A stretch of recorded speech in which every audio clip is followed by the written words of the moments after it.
Բարև բոլորին։ Ալկոհոլիզմով տառապող ՌԴ ԱԳՆ մամլոխոսնակ Մարիա Զախարովան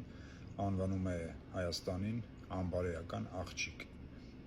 Интересуемся-то мы, спрашиваем, скажите, пожалуйста, не могли бы вы уточнить, а что конкретно вы имеете в виду, когда говорите о том, что ваши устремления связаны с Европейским Союзом, но при этом вы никому ничего толком не скажете, а потом когда-то, когда почувствуете, вот тогда сообщите. Вы меня, конечно, извините,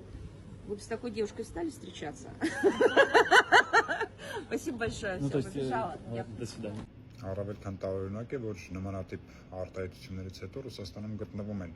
անթասիբ հայեր, շակերտների մեջ հայերը վերցրած, ովքեր հավաքագրվում են Ռուսաստանին ծառայող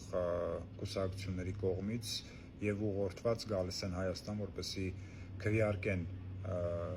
Ռուսաստանի օգտին, Հայաստանի գուբերնիա դառնալու օգտին եւ նույն օրը շտապում են փախչել երկրից, քանի որ հնարավոր է իրավիճակը սրվի, լինեն բախումներ եւ այլն։ Խնդրեմ գնահատեք այդ տեսահոլովակը։ Ընտրությունների։ Մենակ եք եկել դեռ։ Չէ, ընտանիքով, բոլորով։ Եկել ենք ընտրենք 207-ին հետ ենք վերադառնում։ Նույն օրը։ Անպայման։ Որ կարող է խառնվի վիճակը, երեխեքի հետ ենք չմնանք, էլի բարդություններին։ Հետևաբար նմանատիպ աղբից Հայաստանում ակրելու համար վաղ առավոտյան ժամը 8:00-ից երբ ընտրատեղամասերը բացվեն, գնացեք ընտրատեղամաս եւ կատարեք ձեր քաղաքացիական պարտքը։